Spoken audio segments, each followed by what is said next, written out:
tiba-tiba langsung Bunda Yoga telepon, saya pikir gimana ya, kasihan ada orang yang ganti.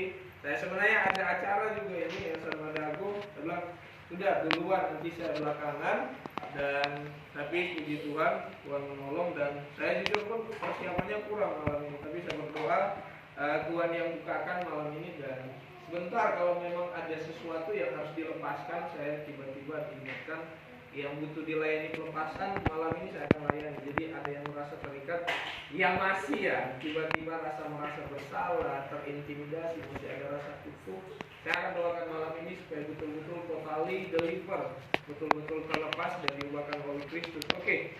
Malam ini saya cuma mau taruh sebuah topik yang sederhana. Kita buka di dalam Kisah Para Rasul 13.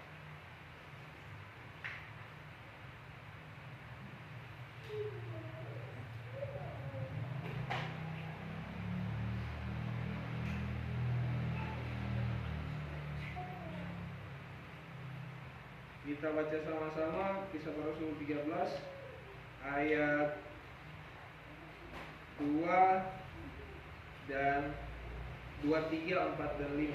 Dapat Kisah Para Rasul 13 ayat 2, 3, 4, dan 5. Kita baca sama-sama 1, 2, 3. Pada suatu hari ketika mereka beribadah kepada Tuhan dan berpuasa, berkatalah Roh Kudus, khususkanlah Barnabas dan Saulus sebagiku untuk tugas yang telah kutentukan bagi mereka.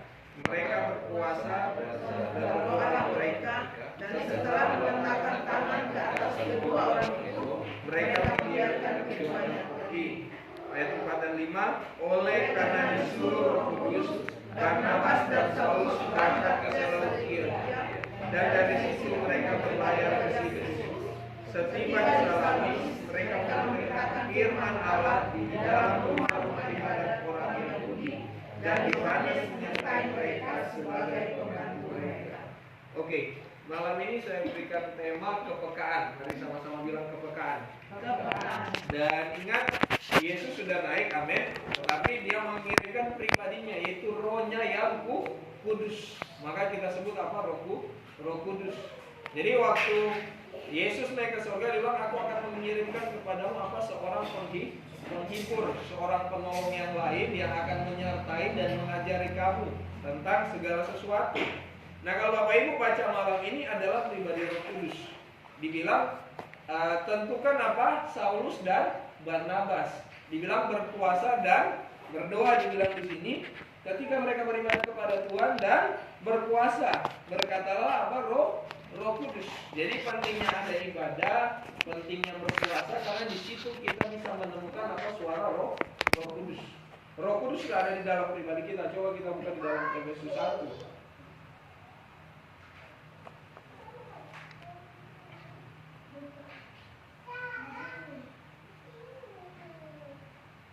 Ayat 13 dan 14. Sudah dapat? Efesus 1 ayat 13 dan 14. 1, 2, 3. Dan di dalam dia kamu juga, karena kamu telah mendengar firman kebenaran, yaitu Injil keselamatan.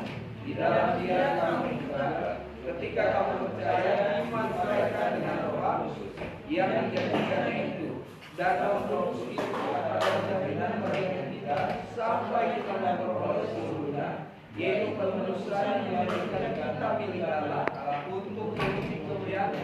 Jadi ketika Anda mendengar Injil keselamatan, Anda dimateraikan oleh Roh Kudus.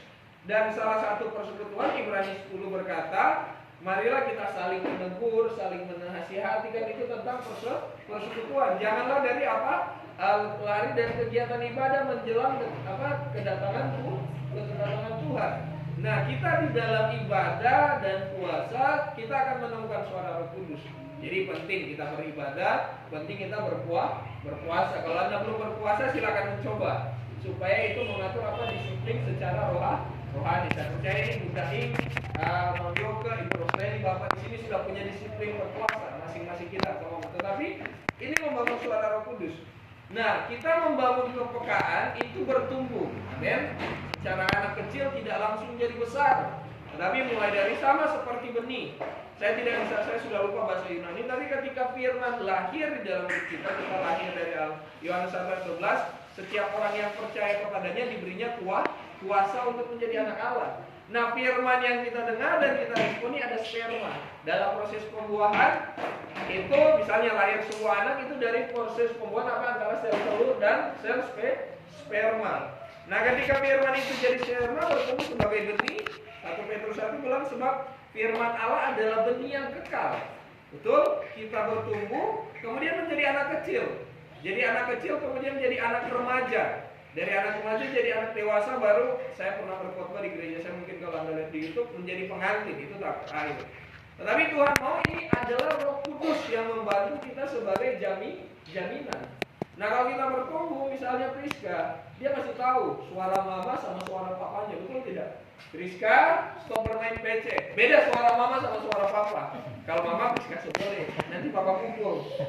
Kalau bapaknya bagus, Priska sudah tahu itu. Mau bilang Priska aja dia sudah tahu papa ini. Karena peka. Betul, mengerti. Karena bertumbuh. Dari kecil yang urus dia mama dan papanya. Sama kita bertumbuh, ada kepekaan yang akan dibangun oleh Roh Kudus. Nah, sama. Saulus menjadi Paulus karena dia dijamah oleh Tuhan. Firman itu bertumbuh. Ketika dia disembuhkan, dia dibaptis dan terima Roh Kudus. Kalau Anda baca di Kisah Para Rasul 9. Nah, hari-hari ini Bapak Ibu kita butuh membangun namanya kepekaan. Amin. Kepekaan dalam kita bertumbuh dengan suara Roh Tuhan, dalam kehidupan keluarga, dalam semua aspek. Saya juga masih bertumbuh. Hari ini saya cuma puasa setengah hari. Sambil jaga adik, istri lagi dekorasi di tempat ini, lagi ibadah mereka. Saya jaga adik, kami sambil nonton YouTube juga, apa semua. Jadi kita semua butuh bertumbuh dalam kepekaan. Sama, saya mau kasih tunggu sister, makannya kapan, tidurnya kapan, itu butuh kepekaan. Nah, Tuhan mau kita bertumbuh dalam kepekaan. Dan kalau Anda baca ayat 3 tadi, kita kembali ke Kisah Para Rasul 13 tadi. Nah, ketika Paulus sudah ditetapkan oleh Tuhan, ayat 4 berkata seperti ini. Oleh karena apa? Disuruh Roh Kudus, maka apa? Barnabas dan Saulus berangkat apa? Ke Seleukia, dan dari situ mereka berlayar ke Siprus. Dan setiba di Salamis apa? Mereka memberitakan firman Allah. Jadi bagaimana pelayanan ini dimulai dengan apa? Kepekaan, karena apa? Roh Kudus. Dibilang apa? Oleh karena apa? Disuruh Roh Kudus. Saya percaya kita disuruh Roh Kudus bukan hanya tunggu, oh nanti saya doa, tiba-tiba muncul suara gentayangan, hai Bu Rosleni, gosoklah botol ini maka aku akan bersuara, tidak seperti Aladin ya Tuhan Yesus. Tetapi dia akan menyampaikan firman. Amin.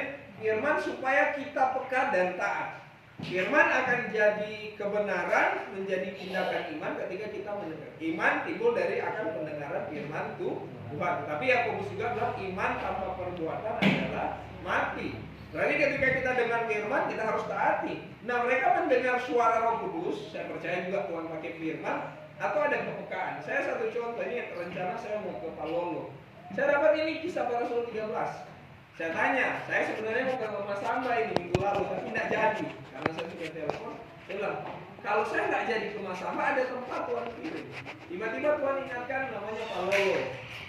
Pas saya ke sebuah ibadah duka, saya ketemu dengan nenek. Di mana nenek? Bobo, itu kecamatan Palolo. Saya orang kan langsung boleh Mas Yar ke rumah? Boleh. Bisa doakan dalam minggu depan saya akan pergi. Jadi karena kita bertumbuh dalam apa? Kepekaan kuasa Roh Kudus. Amin. Tapi tidak harus selalu saat kita dengar suara gentayangan atau suara audible, tidak. Tuhan memakai firman, Tuhan memakai impresi, Tuhan juga bisa memakai orang lain. Pertama, suara Roh Kudus itu berbicara lewat firman. Oke, selalu firman. Dan Roh Kudus tidak pernah bertentangan dengan firman. Bisa mengerti. Dan kedua, bisa suara di dalam hati, impresi misalnya. Ada orang sudah di depan kita. Baru-baru saya pergi dengan istri di XL. Tuhan bilang, kepahitan nih si cewek sama bapak. Kebetulan orang Pulau. Saya langsung bilang, kamu kepahitan lah sama bapak kamu. Iya, lebih dekat ke mama. Iya, kan perempuan. Nah, mungkin saya melayani terima Tuhan Yesus. Langsung saya bilang, istri layani dia terima Tuhan Yesus. Namanya Indri, orang Pulau. Jadi Tuhan akan membawa kita peka. Tetapi kita tidak langsung jadi satu kali. Karena Anda lihat Claudia di sini umur 2 tahun langsung mau Harley Davidson. Pernah? Opanya gak berani tak kasih motor, kira-kira tidak. Opanya cari mati itu demi cucu tidak. Pasti opanya kasih sepeda dulu yang ada roda di belakang. Karena belajar kepekaan. Kita dengan Tuhan itu bertumbuh dalam kepekaan. Amin. Saya itu penting doa, puasa, baca firman, ikut persekutuan. Karena kita akan dengar suara Roh Kudus di situ. Malam ini Bapak Ibu, Tuhan mau bawa kita untuk bertumbuh dalam apa? Kepekaan. Mengurus anak, nanti Deli setelah kakaknya menikah dia tanya, Tuhan kapan saya menikah? 2075. Jangan, semua nenek dia. Mungkin 1 tahun dari sekarang.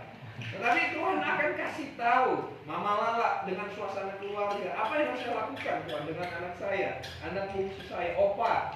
Saya masih ingat dulu ketika kami layani, puji Tuhan ada Pak Giri layani sampai sudah dibaptis di GBT ya, katanya betul toh.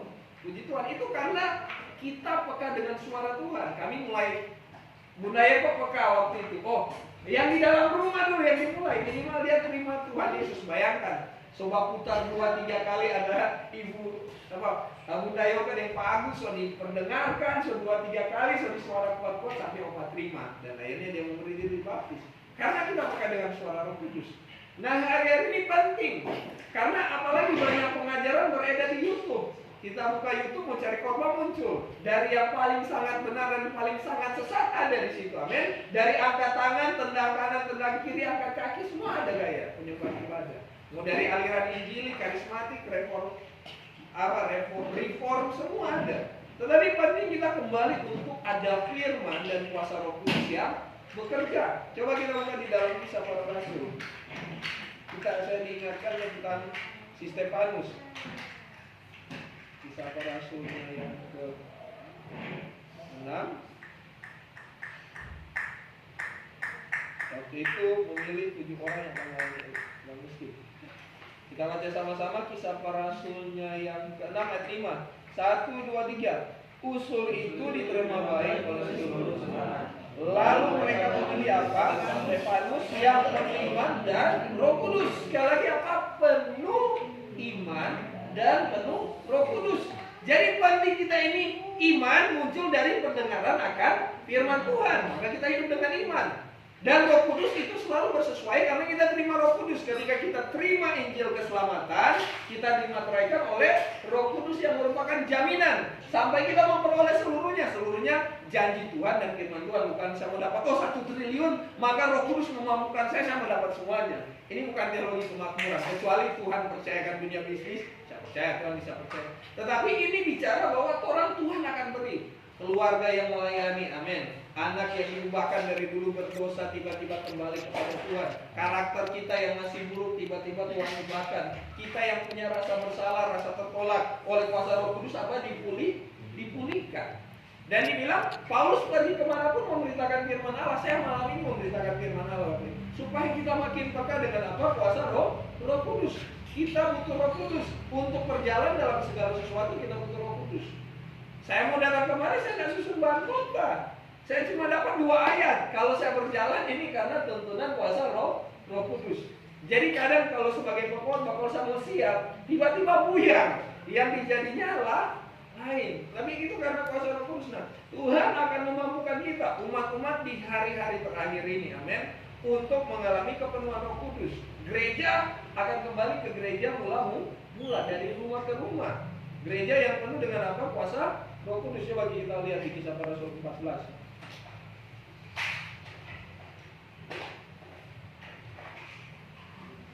Kisah Para Rasul. Kisah Para Rasul 16. Kisah Para Rasul 16 ayat 6. Ya dapat? Kisah Para Rasul 16 ayat 6. Kita baca sama-sama 1, 2, 3. Mereka melintasi tanah Lidia dan Galatia karena Roh Kudus mencegah mereka untuk memberitakan apa? Di Asia ayat 7. Dan setibanya di Asia, mereka mencoba masuk ke daerah Bithnia, tetapi Roh tidak mengizinkan mereka. Kemudian ayat 10. Setelah Paulus melihat, coba baca ayat 10, 1, 2, 3. Setelah Paulus melihat hal itu, segera kembali mencari kesempatan untuk berangkat ke Makedonia. Karena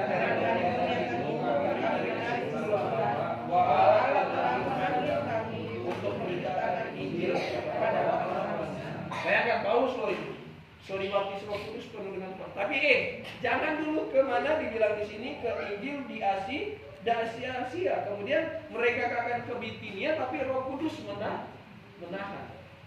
Tetapi ketika Paulus mendapat penglihatan kemana mereka ke Makedonia. Maka kita baca di 2 Korintus 8, kalau Anda baca, Makedonia memberikan sumbangan mereka ke jemaat di Yerusalem. Ini adalah hasil buah pelayanan Paulus karena dia ke Makedonia. Nah, sekarang saya mau bicara kepekaan Roh Kudus. Pernah nggak kita bangun dari pagi hari untuk mendengarkan suara Tuhan? Karena penting Bapak Ibu, bangun pagi. Tidak usah kamu bilang kita mendapat penglihatan, kita peka. Tetapi adakah kita bangun pagi memulai dengan Tuhan? Misalnya dengan keluarga, kita berdoa, Tuhan hari ini mungkin ada agenda. Kami minta Roh Kudus beracara. Sehingga Roh Kudus ambil alih semuanya secara total dan kita semakin peka. Saya misalnya kemarin istri kan datang terus melayani, tiba-tiba dia sakit kepala. Nah kalau sakit kepala itu biasanya pasti ada sesuatu. Tiba-tiba kita doa pentahiran. Karena tanda-tanda fisik itu menyertai loh. Misalnya saya pernah diundang ke persekutuan. Bayangkan, sebenarnya saya harus sadar, masa nggak sadar. Ban 2 kali pincah, bayangkan, pincah kecil, so ditampal aja tiba-tiba baru jalan, di tengah jalan pincah. Akhirnya ganti ban baru sampai rugi 215.000. Padahal Tuhan tidak berkenan saya ke persekutuan. Ke sana ternyata lebih aneh. Jadi saya pernah mengalami di saat sisi tidak taat. Akhirnya habis uang 200.000. Sebenarnya kalau ongkos kalau mau naik mobil itu cuma 10.000 buat kota itu. Cuma karena mobil nggak dapat.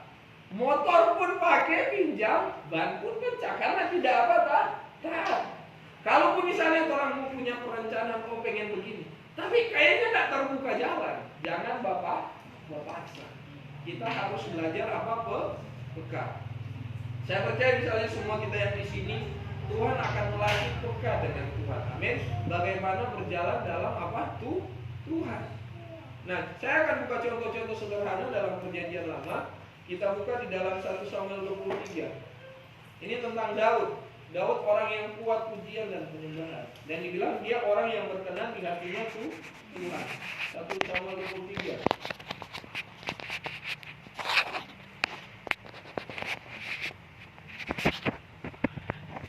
Ayat yang kedua kita baca sama-sama. 1, 2, 3. Lalu bertanyalah Daud kepada Tuhan, apakah aku akan pergi mengalahkan orang Filistin itu? Jawab Tuhan kepada Daud, pergilah kalahkan orang Filistin itu dan selamatkanlah Keila. Jadi Anda tahu di sini Daud belajar peka. Waktu itu belum ada kuasa Roh Kudus. Kuasa Roh Kudus hanya hingga. Beda kita orang percaya, kita sudah punya materai. Jadi bersyukurlah Anda sudah hidup dalam perjanjian baru. Dibilang di situ bertanyalah siapa? Daud kepada Tuhan. Anak-anak muda yang mau berpacaran, jadi kalau mau tanya cowok, tanya Tuhan. Yang pasti tanya mama dulu itu, karena suara orang tua yang pasti selalu berkenan dengan suara Tuhan. Yang sudah dapat cowok cantik, cowok cantik, baby boy ini dari Thailand mau tidak. Supaya mak cocok tidak ini. Kalau orang tua pasti punya damai sejahtera, takut akan Tuhan, mereka pasti menyetujui. Tetapi kalau tidak, hati-hati jangan sampai kita hancur. Karena ini belajar banyak Tuhan. Ibu Rosleni, Ibu Dayoka yang di PNS, minta hikmat Tuhan untuk dalam pekerjaan. Karena segala sesuatu kalau kita bangun dengan kepekaan Tuhan sama. Saya kadang kalau rencana kita sesuai dengan rencana Tuhan, pasti damai sejahtera. Firman Tuhan bilang sebab rancangan Tuhan adalah rancangan masa depan damai sejahtera penuh dengan pengharapan. Ketika saya menikah, saya bilang saya harus mengubah sendiri. Saya harus cari tempat tinggal. Dan karena rencana ini sesuai dengan rencana Tuhan, kadang kita tidak harus tanya Tuhan. Kita harus melangkah lebih dahulu. Dan Tuhan buka jalan. Saya tinggal di Suprapto, Mama Lala pernah tinggi di sana. Waktu itu ada doa dan saya tinggal mungkin 1 tahun lebih karena sesuai rencana Tuhan. Betul, Tuhan buka jalan. Saya pelayanan ke Pantai Timur, ada kok dia kasih pinjam rumah, cuma bayar listrik saja. Dan setelah itu saya berdoa lagi bulan November karena tidak nyaman dari mobil, saya harus pindah rumah. Istri bilang jangan dulu. 3 kali bertanya, dia bilang sudah, kita mau nggak mau harus ambil tindakan. Kami ambil tindakan dan bisa pindah rumah. Jadi ingat, melangkah dengan Tuhan sama dengan Paulus. Apakah Paulus selalu tanya Tuhan? Ya, pasti dia dalam doa. Tetapi kadang Tuhan tidak bersuara.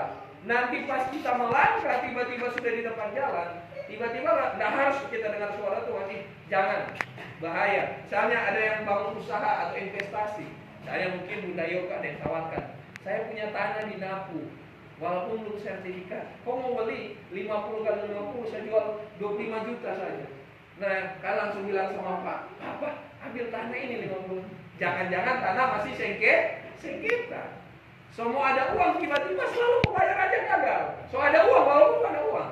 Karena tidak damai sejahtera. Lebih baik jangan ambil. Dalam pelayanan pun, dalam keluarga akan dibukakan segala sesuatu. Tapi so itu penting bertanya kepada Tuhan. Kalau Tuhan tak suruh si Daud ke Hela, pasti kalah dia itu tidak. Karena Tuhan tidak menyertai. Sama kalau Anda baca siapa? Musa ketika dia diutus, saya tidak berbicara, aku yang mengutus kamu, maka aku yang akan menyertai. Ingat, kalau Tuhan mengutus kita, dia yang akan menyertai. Saya bahas terlalu Efesus 4, apa yang kita terima, apa yang kita lihat, apa yang kita dengar. Kalau kita melakukannya itu berarti apa yang kita terima, kita lihat, kita dengar, dan kita rasakan berarti sesuatu yang kita dapat dari pewahyuan betul, dari firman. Ketika kita melakukan apa, Tuhan akan menyertai. Berarti kalau kita dalam kepekaan, Tuhan akan menyertai kita. Amin. Tuhan akan bawa kita bertumbuh. Sekali lagi saya bilang tadi, dari SD, SMP, SMA, kuliah, kan beda pelajarannya. Sama tingkat masalah. Saya percaya keluarga di sini, keluarga Ibu Ruswani dan Ibu Yoke, mereka beda dulu. Masih ada satu anak, sampai kepekaan keluarga beda karena pengeluaran masih kecil. Ketika anak selesai baca, Tuhan masih kirim berkat yang luar. Dulu rumahnya sangat besar, sekarang dua-dua rumahnya baik Ibu Yoke dan kalau bilang rumahku sudah sangat besar, sama. Karena Tuhan menyertai. Tapi kalau kita tidak dalam kontrolnya kuasa Roh Kudus, Tuhan tidak akan menyertai. Jadi hari-hari ini Bapak Ibu butuh kepekaan. Coba kita lihat lagi di 1 Samuel 23 tadi, ayatnya yang keempat. Bayangkan, Daud bertanya lagi yang kedua. Lalu bertanyalah pula Daud kepada Tuhan, maka Tuhan menjawab dia, bersiaplah, pergilah ke Kehila, sebab aku akan menyerahkan Filistin ke dalam tanganmu. Tuhan yang berjanji, pergi, ambil, aku akan menyerahkan Kehila. Tetapi seandainya sama dengan Paulus, Tuhan tidak mengizinkan kemana, ke daerah Asia, betul? Dan daerah Bitinia tadi tidak diizinkan. Maka kita jangan pergi. Sekali lagi, itu ada orang bilang kalau jawaban Tuhan ya menunggu dan tidak. Kalau Anda baca di Kisah Para Rasul 16 tadi, Paulus mau berjalan. Berarti mungkin dia berdoa dulu, tapi tidak ada tanda, dia melangkah dulu. Tetapi tiba-tiba di tengah jalan, berarti dia harus menunggu dan jawabannya tidak. Anda bisa mengerti, betul tidak? Paulus kan tak tanya Tuhan dulu, dia jalan dulu. Tetapi ketika di tengah jalan, Tuhan bilang apa? Tidak. Sama ketika saya keluar di baru-baru, saya rindu Tuhan, saya mau pengen bersaksi buat keluarga. Saya tidak cuma mau pelayanan khotbah di sana, tidak. Saya pergi, Tuhan bilang coba, biar kalau Tuhan sertai pasti ada keberanian. Ada tetangga Muslim di sebelah, saya pergi dan saya coba berdoa dan puji Tuhan. Mereka mau terima saya layani. Bapak, Ibu, saya doakan, Bapak puji Tuhan, bisa percaya minimal, sisanya urusan Tuhan. Dan si anak yang sakit mengalami jamaah Tuhan karena Tuhan suruh. Pernah berapa kali saya ada istri ada di sini, ubah paksa, tukang siomay, di hati tidak damai, kita mau ubah paksa, akhirnya menolak. Bisa mengerti? Kadang kita memaksakan kehendak kita. Ingat, walaupun kelihatannya secara ilahi, secara Tuhan itu keren, secara agamawi, tapi belum tentu kehendak Tuhan. Yang baik belum tentu tepat. Bisa mengerti? Yang tepat belum tentu baik yang tepat di mata Tuhan belum tentu baik buat kita. Saya masih ingat, saya juga dengan istri pergi, kami jalan. Tuhan bilang cuma suruh 2 keliling ke daerah, pokoknya Igede ke sana. Nah sekarang mau bagaimana ini? Saya cuma ikut feeling, belok kiri, belok kanan waktu itu. Jangan ikut ya, tidak selalu seperti itu, belok kanan, belok kiri.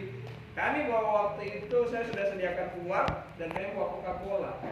Dan tiba-tiba belok sini. Dan karena di sini ada roh bunuh diri banyak sering. Memang sebenarnya di lorong itu sering banyak apa? Pembunuhan dan banyak spot-spot. Istri kan sopan nggak lihat, Anda lihat baru-baru dia lihat segala sesuatu kayak pergi. Dan ke sana betul. Dan kami ketemu satu bapak, soal nggak bisa jalan, buka sakit jantung. Tuhan bilang kasih Coca-Cola sebagai pembuka jalan. Jadi Coca-Cola jadi pembuka jalan buat Injil. Pak, ini ada Coca-Cola. Waktu itu ada, mungkin karena Tuhan tidak mau minum Coca-Cola, saya bawa ada 6 biji taruh di plastik. Saya tanya bisa didoakan bisa. Bapak percaya bisa sehat bisa. Langsung berjalan di tempat itu dan dia nangis. Dan kami langsung kasih uang. Karena mengikuti apa tuntunan tuh Tuhan. Kalau kita mau pasrah, biar Tuhan Yesus saya mau jiwa-jiwa dimenangkan. Betul, Tuhan senang. Tapi kalau tidak dalam kehendak Tuhan itu bukan dalam kepekaan. Saya rasa firman cukup sampai di sini. Hari-hari ini mari kita bangun kepekaan dalam segala sisi. Amin. Baik dalam keluarga, baik di si adiknya Kirana ini hubungannya dengan Sandi, baru mau pekerjaan, Bapak di tempat ini suaminya Bunda Rusleni, Pak Agus, Bunda Yoka dengan semua klien ini, mari kita bangun kepekaan dengan itu penting. Karena mendekati hari-hari terakhir ini, saya percaya kita semua akan mengalami pengangkatan. Kita butuh kepekaan kuasa Roh Kudus. Amin. Kita butuh segala sesuatu untuk senantiasa intim dengan Roh Kudus. Sehingga kita berjalan dengan kuasa Roh Kudus, Tuhan akan banyak lakukan mujizat. Saya berdoa biar apa yang saya sampaikan malam ini memberkati kita semua. Dan kalau ada yang rindu mau dipenuhi Roh Kudus malam ini, silakan angkat tangan setelah kita penyembahan. Yang rindu baptisan Roh Kudus, saya akan mendoakan. Dan ada yang mau pengen dilepaskan dari sesuatu yang kayaknya mengikat, datang malam ini. Amin. Tuhan akan lawat kita malam ini. Sekali bukan saya, kita punya Roh Kristus yang sama. Anda pun bisa melakukan hal yang sama. Saya bukan karena saya diurapi, tidak. Pengurapan yang sama kita terima. Karena Roh Kudus adalah apa? Jaminan segala sesuatu. Oke, mari kita tenang. Oh iya, Mama Gio, betul. Ya, nanti kita akan berdoa. Ulang tahun ke-17, deh. Oke, kita akan berdoa. Oke, mari kita semua tenang, ambil sikap doa. Terima kasih.